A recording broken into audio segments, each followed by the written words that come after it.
जय Hind guys, welcome to Dikshit tutorial, India learning platform.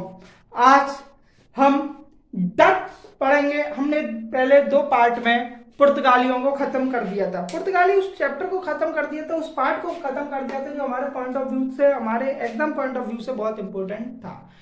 आज हम डच पढ़ेंगे। डच में क्या है कि डच एक दिन का सेशन है, ठीक है। डच क्या है, एक दिन का सेशन है। और हमने आज हो गया लेक्चर 3। क्या है लेक्चर 3?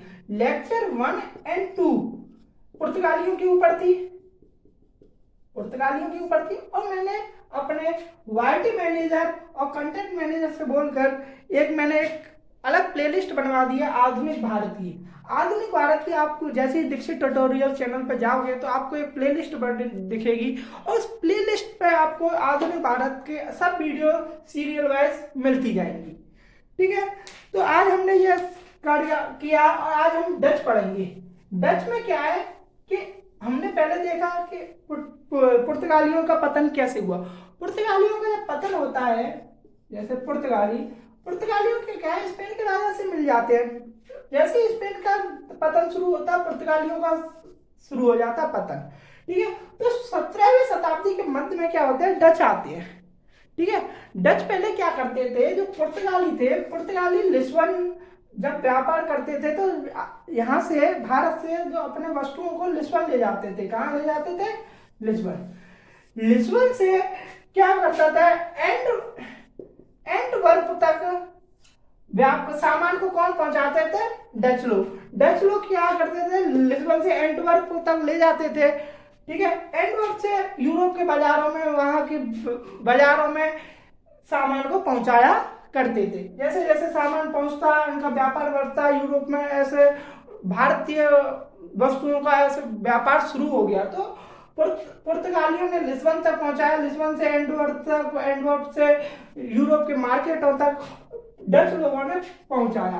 तो 17वीं शताब्दी में ये भारत का रुख करते हैं, 17वीं शताब्दी के मध्य में, ठीक है। तो जो डच है, डच क्या है, एक कंपनी है। वो क्या है कि डच सरकार द्वारा बनाई जाती है। जो डच है, डच की जो सरकार द्वारा एक कंपनी बनाई जाती है, जिस कंपनी का नाम होता है वीओसी। वीओसी का मतलब बता दूं, V for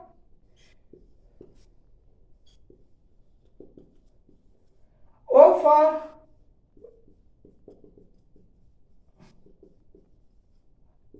C for company.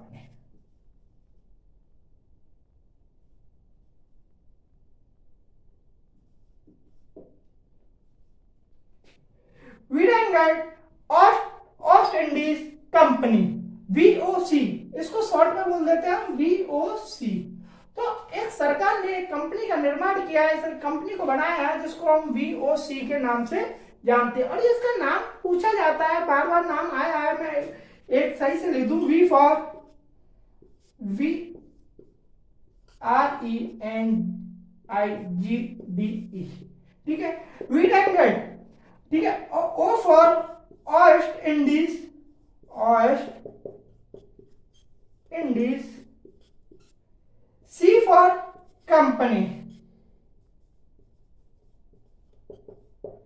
ठीक है। डच की सरकार ने वीओसी कंपनी नाम की कंपनी का निर्माण किया और भारत को जाने का व्यापार करने की अनुमति दी, भारत में व्यापार करने की अनुमति दी। तो जैसे जैसे इन्होंने आया, पुर्तगालियों का इन्होंने दमन भी स्टार्ट किया। इनका जो प्रमुख मंतव्य था, इनका भी प्रमुख मंतव्य क्या था? सिर्फ व्यापार। क्या था इनका प्रमुख मंतव्य? क्या था? व्यापार। लेकिन मैं आपको बता दूं कि पहला डच जो था, पहला हॉलैंड जो पर्सन था जो सुमात्रा द्वीप तक आया, उसका नाम था, मैं आपको उसका नाम था, ठीक है। उसका जो सुमात्रा द्वीप था, जो पहला हॉलैंड जो आया था, ठीक है, पहला हॉलैंड जो व्यक्ति जो सुमात्रा द्वीप तक आया था, उसका नाम था कार्नलेस डी हाउटमैन, ठीक है। कार्नलेस डी हाउटमैन जो सुमात्रा द्वीप तक पहले आता है, तो ठीक है, जो पहला, ये क्वेश्चन हमेशा बनता है कि पहला डच व्यक्ति, पहला डच कौन था? पहला डच व्यक्ति जो सुमित्रा द्वीप तक आता है, उसका क्या नाम था, कार्नेलिस डी हाउटमैन। तो ये जब भारत आता है, भारत में जब लोग डच आते हैं तो 17वीं शताब्दी के मध्य में प्रवेश करते हैं। ठीक है, 17वीं शताब्दी में फिर इन्होंने भी अपना व्यापार एक आधिकार स्टार्ट कर दिया था। धीरे धीरे इन्होंने भी अपना साम्राज्य का विस्तार शुरू कर दिया था। अब जैसे जैसे समय बढ़ा, जैसे जैसे आया, तो इन्होंने क्या किया, 1605 में मुसलीपट्टनम में अपनी फैक्ट्री स्थापित की।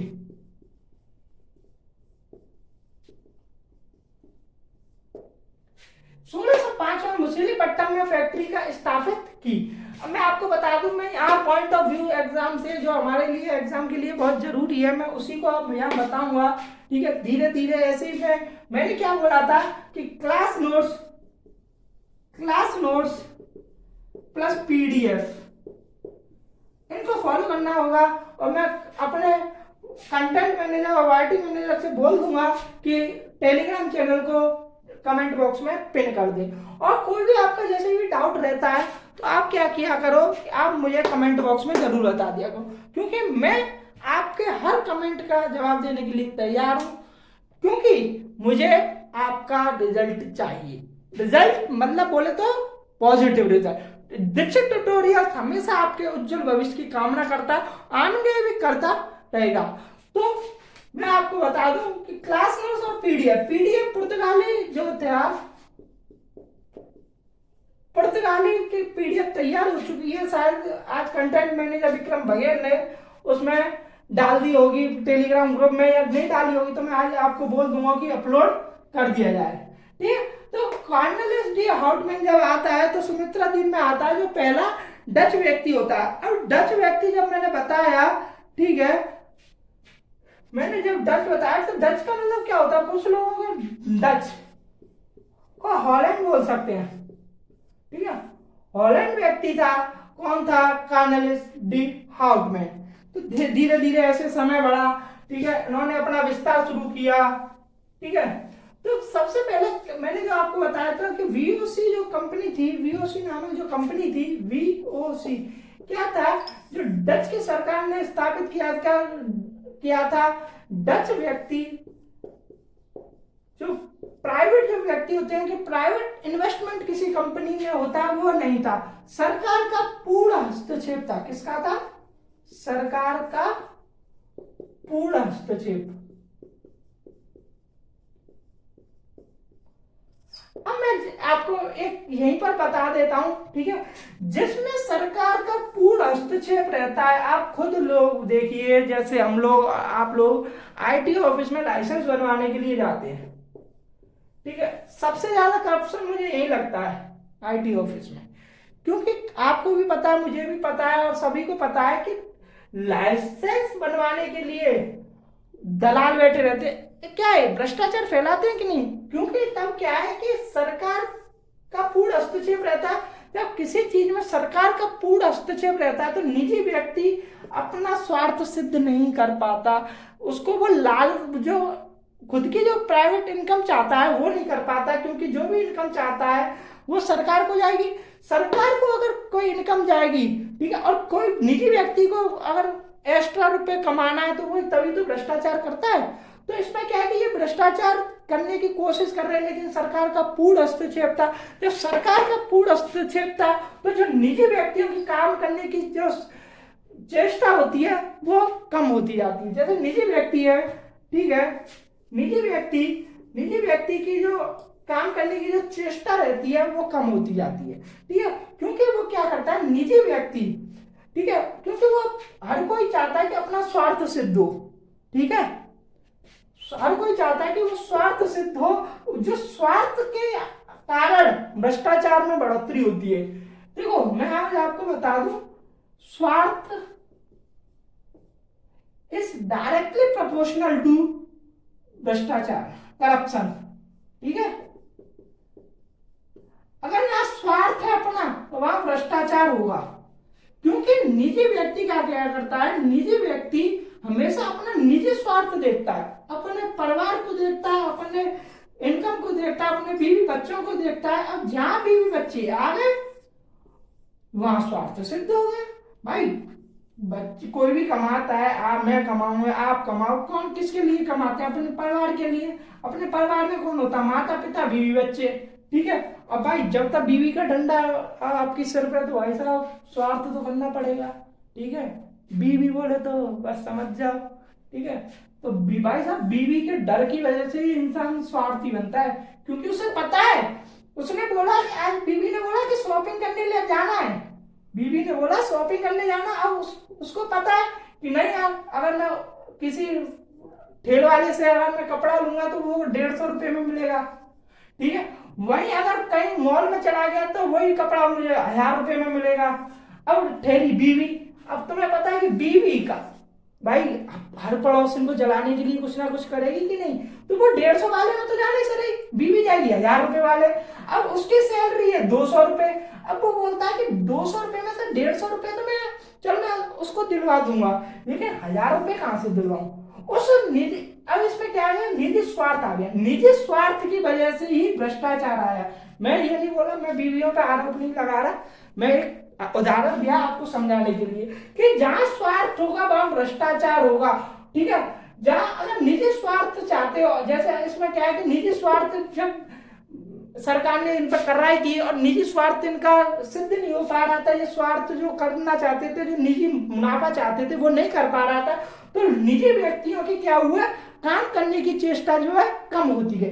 जब निजी व्यक्तियों की चेष्टा कम होती गई तो क्या हुआ, धीरे धीरे डचों का पतन शुरू हो गया। एक प्रमुख कारण था निजी व्यक्ति पतन में कि निजी व्यक्तियों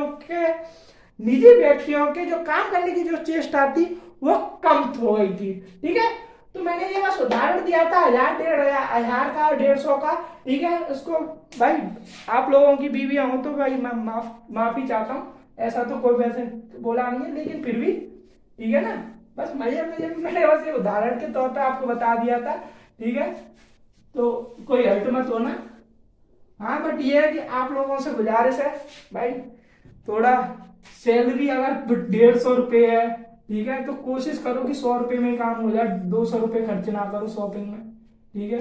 अगर क्योंकि 100 रुपये अगर 50 रुपये उसको एक्स्ट्रा, क्योंकि इसकी 150 रुपये है और इसकी अर्निंग है 150 की, ठीक है। इसका स्पेंड कर रहा है तो 200 रुपये, अब 50 रुपये के लिए उसे कहीं ना कहीं घोटाला करना पड़ेगा कि नहीं। तो इसलिए निजी स्वार्थ से बचें, जितना है उतना करो, जितना चादर है उतने ही पैर फंसाने चाहिए, ये आपने पढ़ा होगा, ठीक है। तो भ्रष्टाचार हमें खत्म करना है, ठीक है, भ्रष्टाचार को हमें खत्म करना है, ठीक है। तो भ्रष्टाचार तभी खत्म होगा जब हम निजी स्वार्थ को हम इग्नोर करेंगे, ठीक है, ठीक है। अब धीरे धीरे जैसे जैसे समय बढ़ता गया, ठीक है, 1605 में मुसलिपट्टम, ठीक है, मुसलिपट्टम में क्या करते हैं, फैक्ट्री लगाते हैं, ठीक है। और धीरे धीरे ऐसे ही करके, ठीक है, 1641 में क्या करते हैं, मलक्का को जीतते हैं, मलक्का को पुर्तगालियों से छीन लेते हैं। 1641 में मलक्का पर आधिपत्य जमा लेते हैं। आधिपत्य जमाने के बाद इनका क्या है, फिर इन्होंने साम्राज्य पीछे मुड़ के नहीं देखा, इन्होंने क्या किया, साम्राज्य का विस्तार करते चले गए। जैसे पुर्तगालियों ने किया था, मैंने आपको बताया था, पुर्तगालियों ने एकाधिकार स्थापित करने की कोशिश की थी, वहीं डचों ने भी एकाधिकार स्थापित करने की कोशिश की थी, और एकाधिकार स्थापित के साथ साथ उन्होंने साम्राज्य विस्तार पर भी ध्यान दिया था, और उसी के चलते 1641 में मलक्का उन्होंने जीता था, किससे, पुर्तगालियों से, ठीक है। एक मैं आपको बता दूं, जो डच लोग थे, जो डच थे, ठीक है, इनका जो पावर थी, इनका जो माइंड था, एक टेक्निकल वर्क में बहुत अच्छा लगता था, क्योंकि एक मैं आपको बता दूं, फ्लूट शिप, ठीक है।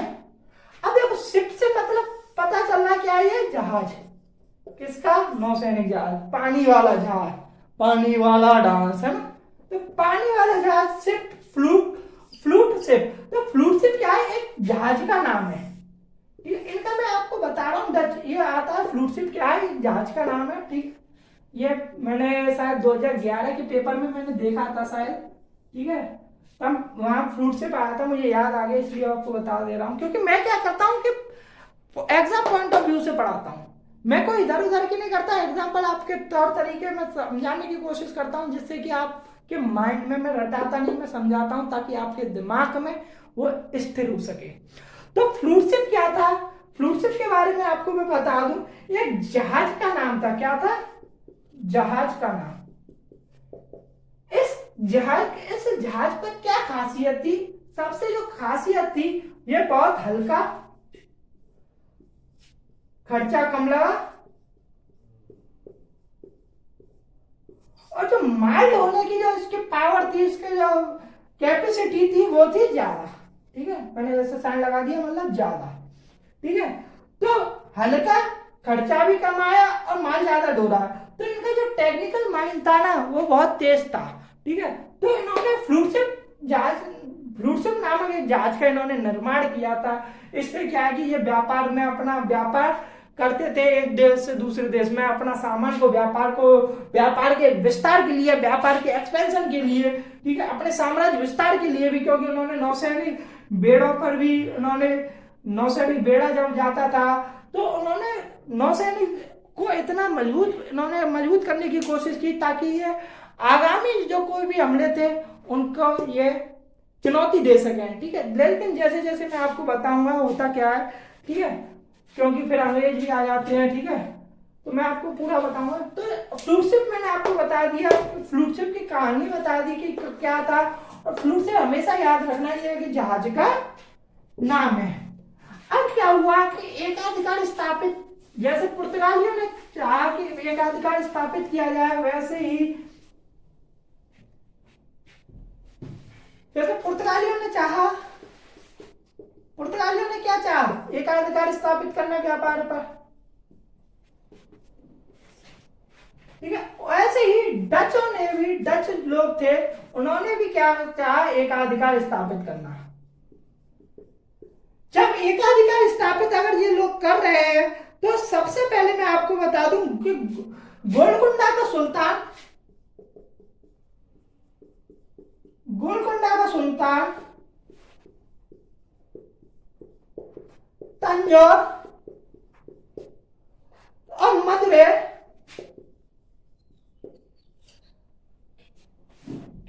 ठीक है, गोलकुंडा का सुल्तान तंजौर मदुरै ने डच लोगों को क्या कर दिया, बहुत रियायती दरों में है व्यापार करने की अनुमति प्रदान कर दी। बहुत कम शुल्क लिया जाता था डचों से। उन्होंने क्या कर दिया, डचों से क्या कर दिया, डच लोगों को बहुत कम शुल्क में व्यापार करने की अनुमति प्रदान कर दी। जब देखो कम शुल्क और इनसे लिया जा रहा कम शुल्क, समझना, मैं आपको बता दूं।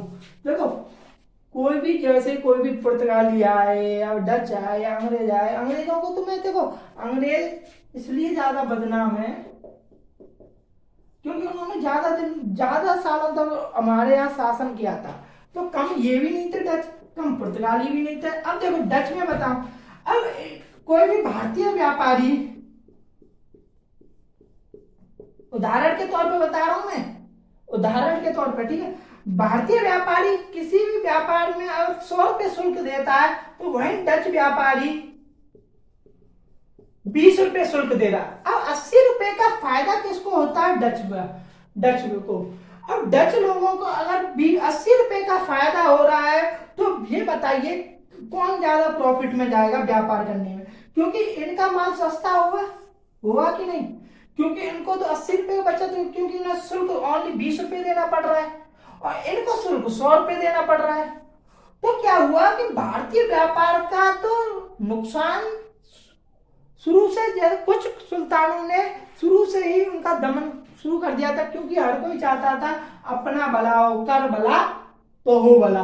मतलब ये इन्होंने इसका भला किया, इन्होंने इसका भला किया, तो कर भला तो हो भला, ठीक है। तो भारतीय व्यापारों को 100 रुपए देने पड़ते थे, वहीं डच व्यापारी को 20 रुपए देने पड़ते थे।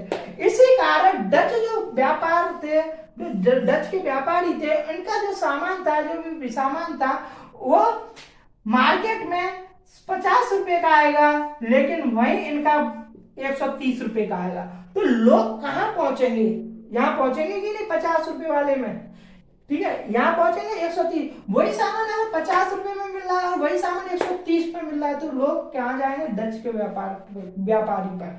ठीक है, तो एक तरह से यहाँ से भारतीय व्यापारों का जो नुकसान था वो शुरू से ही होता गया। लेकिन अंग्रेजों को हम इसलिए पढ़ते हैं, मैं क्यों बता रहा हूँ, अंग्रेजों ने ज्यादा दिनों तक शासन किया था। ज्यादा दिनों तक शासन किया था मतलब ये हमेशा हेडलाइन में रहते हैं, क्योंकि अंग्रेज जब आए थे 1600 में, मैं आपको बता दूं 1600 में तो कंपनी बनी थी, ईस्ट इंडिया कंपनी। चलो मैं तभी बता दूंगा इस टॉपिक को। ठीक है, तो यहां से डच व्यापारियों को एक लाभ प्राप्त होना शुरू कर दिया। निजी सुल्तानों ने, निजी शासक थे, जो क्षेत्रीय शासक थे, उन्होंने क्या किया? उनको लाभ देना शुरू कर दिया। अब लाभ के बदले उन्होंने भी उनसे कुछ ना कुछ लिया हुआ। ठीक है, कर भला, देखो, कर भला तो हो भला। अब कर भला मतलब इसका मतलब है कि क्षेत्रीय सुल्तानों ने किसका भला किया? डचों का। ठीक है, तो हो भला, तो डचों ने बदले में किनका भला किया? क्षेत्रीय सुल्तानों का। ठीक है, तो कर भला तो हो भला, डच और क्षेत्रीय सुल्तान, ठीक है, आपस में होता रहता है। जैसे मैंने आपको बताया था ना कि 1534 में बहादुर शाह वर्सेस हुमायूं की जब युद्ध होता है, तो उस टाइम जो वायसराय था, कौन था? कीनो था या नहीं? तो बहादुर शाह ने कीनो की हेल्प ली, कीनो ने, ठीक है, कीनो ने इसको हेल्प दी। ठीक है, बहादुर शाह ने हेल्प मांगी कीनो से, और कीनो ने हेल्प दी शाह को। तो बहादुर शाह ने जब दी तो उन्होंने इसको एक द्वीप दिया था, ठीक है, बदले में गिफ्ट उपहार के तौर पर, उसी के बदले में उन्होंने किया। तो कर भला तो भला, क्योंकि देखो बहादुर शाह ने कीनो का भला किया एक द्वीप देकर, तो उन्होंने क्या किया? युद्ध में बहादुर शाह का समर्थन की दिया। तो कर भला तो हो भला। हमेशा एक बात याद रखना दोस्तों, हमेशा क्या है कि अपना खुद का एक आसपास जब हम देखते हैं, देखो कोई भी चीज हम जब पढ़ते हैं, कोई भी ऐसी नहीं है जिसको हम अपने आप से कोरिलेट ना कर पाए। हमेशा अपने आसपास के वातावरण से कोरिलेट करने की कोशिश करो। जीएस तब इजी मानी जाती है। जीएस लोग क्यों मानते हैं हार्ड? जीएस इसलिए हार्ड मानते हैं क्योंकि हम आसपास के वातावरण से उसको कोरिलेट नहीं कर पाते। अब मैंने देखा 1534 में युद्ध हुआ, बहादुर शाह वर्सेस हुमायूं का हुआ, ठीक है, बहादुर शाह वर्सेस हुमायूं का युद्ध हुआ। लेकिन उस बहादुर शाह, ये तो हमने पढ़ा कि ठीक है हो गया। अब क्या करते हैं मास्टर, क्या करते हैं, बस इतना बता दिया, लेकिन इसको अगर माइंड में अगर छापना है बच्चों के, तो हमेशा कोरिलेट करवाना पड़ेगा। तो कोरिलेट के लिए मैंने बताया कर भला तो हो भला, कर भला तो हो भला, बताया कि नहीं मैंने? कर भला तो हो भला। अब मैंने बता दिया। देखो शाह ने क्या किया है? पुर्तगालियों का भला किया द्वीप देकर। उनका खुद का भला कैसे हुआ? उन्होंने, पुर्तगालियों ने युद्ध में शाह का समर्थन दिया। तो कर भला तो हो भला। हमेशा जीएस को अपने आसपास की चीजों से कोरिलेट करना सीखो, अगर उसको इजी बनाना। दीक्षित ट्यूटोरियल के माध्यम से हम आपके अंदर ये विकसित करना चाहते हैं, ताकि आपको ये जीएस का डर, जो भयभीत, जो आपको भय लेके बैठे हो ना, वो दूर कर सके। और मैं करके दिखाऊंगा, मैं प्रतिबद्ध हूं। बस आप, हमेशा मैं एक चीज बोलता हूं, आज भी बोल रहा हूं, कल भी मैंने बोला था, discipline plus consistency equal to success. आपका डिसिप्लिन, आपकी कंसिस्टेंसी, आपकी सक्सेस। ठीक है, डिसिप्लिन के साथ बढ़ो, कंसिस्टेंसी के साथ बढ़ो, सक्सेस से कोई नहीं रोक सकता। तो अब रही बात जीएस से दूर करने की डर को, वो मैं करूंगा, ऐसे कोरिलेट करके पढ़ाऊंगा। मैंने आज बीबी का एग्जांपल दिया, क्यों दिया? मैंने करबला तो होबला का एग्जांपल दिया, क्यों दिया? जीएस को दूर भगाने के लिए, आपको माइंड को कोरिलेट कराने के लिए। ठीक है ना? तो ऐसे अपने आसपास के वातावरण से उन चीजों को कनेक्ट करने की कोशिश करो। देखो, कोई चीज वो नहीं होती कि आप कोरिलेट ना कर पाओ, बस अपने आप में वो रहता है कि हम कैसे उसको कोरिलेट कर पाते हैं। ठीक है, अब मैं आपको एक और बता दूं, जो कोचिन का क्या था, एक मुंडा शासन था, उन्होंने मुंडा शासन, ठीक है, कोचिन के मुंडा शासन में क्या किया, इनको विशेष छूट प्रदान कर दी। किनको? डचों को विशेष छूट प्रदान कर दी, विशेष छूट प्रदान करती। स्पेशली मैं आपको नाम बता दूं, स्पेशली पुड़क्कड़ और क्रांगनूर। पुड़क्कड़ और क्रांगनूर मतलब एक, ठीक है, इनमें क्या किया था, काली मिर्च के लिए एकाधिकार दे दिया था। ठीक है, पुड़क्कड़ और क्रांगनूर, हमेशा ये क्वेश्चन बनता है और आगे भी बनेगा, और मोस्ट, क्योंकि जैसे जैसे ट्रेंड बदल रहा है ना, तो अब ऐसे क्वेश्चन बनने की संभावना है कि डचों को काली मिर्च का व्यापार के लिए एकाधिकार कहां मिला। ठीक है, तो ऐसे मैं आपको बताऊंगा। तो पुड़क्कड़ और क्रांगनूर में धीरे धीरे इन्होंने एकाधिकार स्थापित हो चुका था, क्योंकि कोचिन के मुंडा शासन ने इनको विशेष छूट प्रदान कर दी, तो एकाधिकार स्थापित हो गया। फिर वही बात, देखो, क्षेत्रीय व्यापारी क्या हुए, फिर परेशान, क्योंकि एकाधिकार तो किसके पास चला गया, डचों के पास। तो मरना किसका हुआ, क्षेत्रीय व्यापारियों का मरना हुआ ना, होता है कि नहीं? ठीक है, और डचों का क्या हुआ, फायदा। एकाधिकार स्थापित करने का मतलब होता है कि पूर्ण नियंत्रण काली मिर्च पर किसका था, डचों का था। फिर ऐसे ऐसे फिर समय बीतता गया, ऐसे ऐसे और जो आता गया। ठीक है, तो धीरे धीरे क्या है कि ऐसे व्यापारियों की जो संगठन था, वो व्यापारियों का संगठन डचों से मिलने लग गया था। ठीक है, डचों से मिलने लग गया था। अब ऐसे ही फिर क्या होता है कि मछलीपट्टनम से नील का निर्यात करते थे। ठीक है, डच जो लोग थे वो मछलीपट्टनम से नील का निर्यात करते थे। और एक मैं आपको जगह बता दूं, उसका नाम था ट्रांसपट्टनम। ठीक है, और एक था मछलीपट्टनम।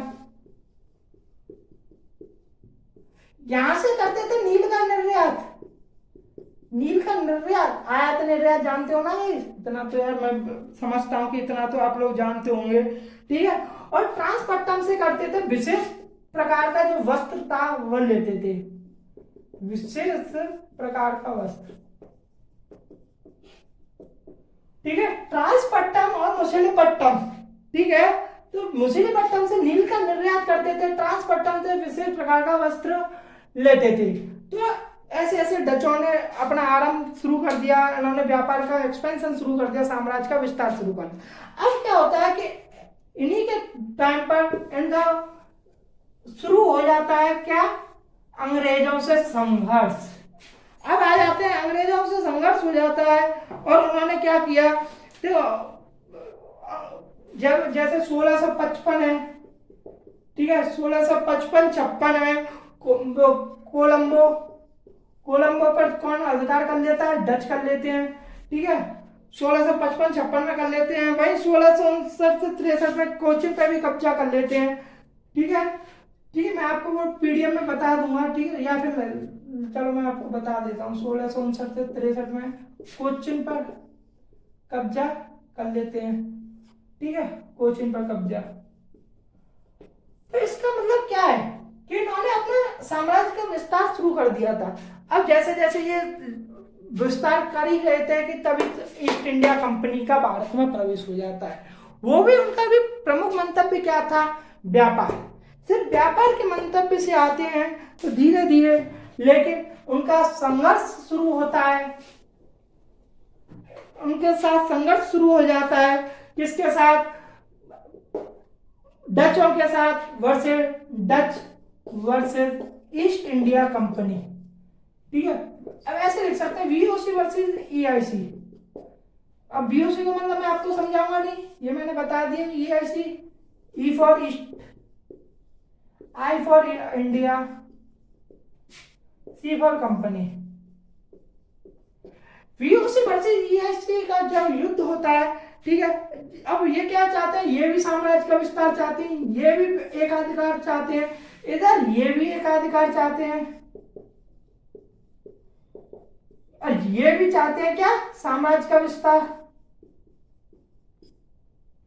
साम्राज्य का विस्तार। अब क्या कि जब साम्राज्य का विस्तार, जब दो शक्तियां आपस में लड़े, ठीक है, तो युद्ध तो होगा।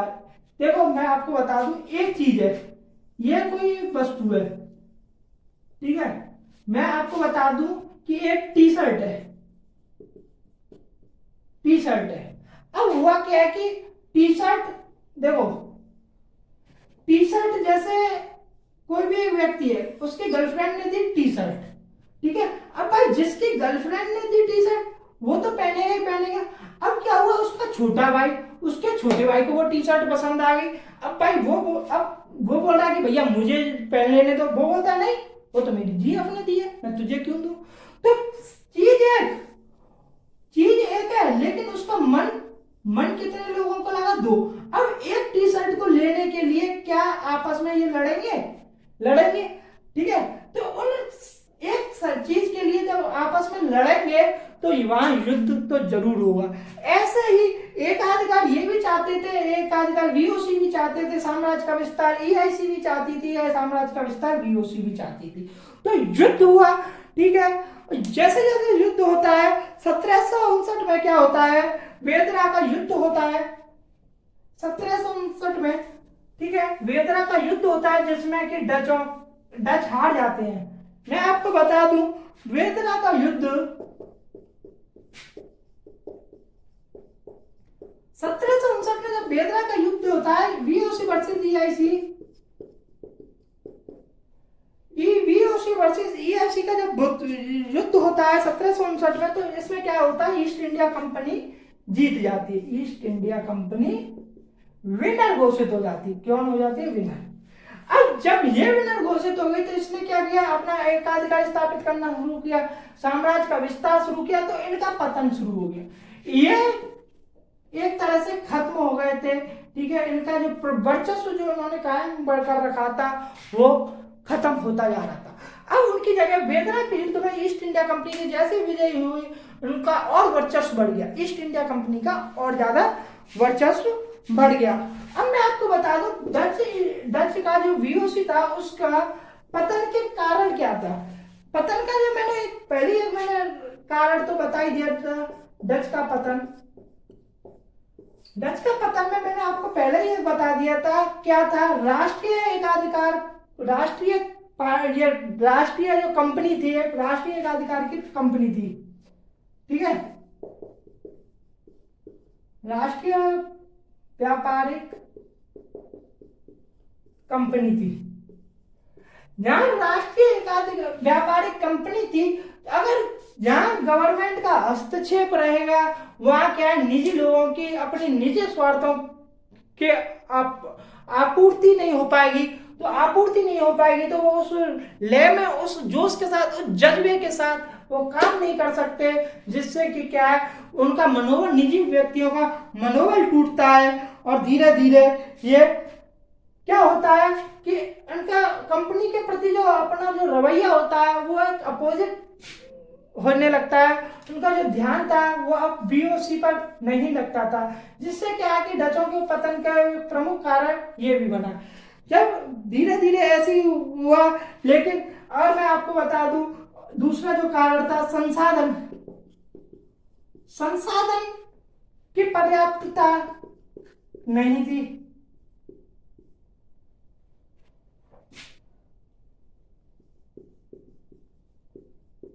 पर्याप्तता नहीं थी, संसाधनों की पर्याप्तता नहीं थी। किसके कंपेयर में? East India company. East India company के पास संसाधनों की पर्याप्तता प्रचुर मात्रा में थी, लेकिन डचों के संसाधनों की पर्याप्तता बहुत न्यूनतम थी, कम as compare to East India company. तो डचों के पतन के कारण ये थे। आज हमने डच पढ़ा, पूरा पढ़ा, लेकिन ठीक है एग्जाम पॉइंट ऑफ व्यू से हमने पढ़ा। तो और जो भी जैसे भी और कोई डाटा रहता है, ठीक है, वो मैं आपको पीडीएफ के माध्यम से टेलीग्राम पर प्रोवाइड करवा दूंगा। मैं अपने कंटेंट मैनेजर विक्रम बघेल और वाईटी मैनेजर सूरज इंदौलिया से बोलकर आज मैं आपको टेलीग्राम चैनल लिंक करवा दूंगा, ठीक है, और आपको पीडीएफ प्रोवाइड हो जाएगी, ठीक है। तो ऐसे ही पढ़ते रहिए जोश के साथ, जज्बे के साथ, और दीक्षित ट्यूटोरियल हमेशा आपके साथ है, आपके उज्जवल भविष्य की कामना करता। बस अगर आपको ये अच्छी लगी हो तो अपने दोस्तों के साथ, अपनी फैमिली मेंबरों के साथ इसको लाइक करें, शेयर करें, सब्सक्राइब करें and follow Dikshit tutorial. Thank you.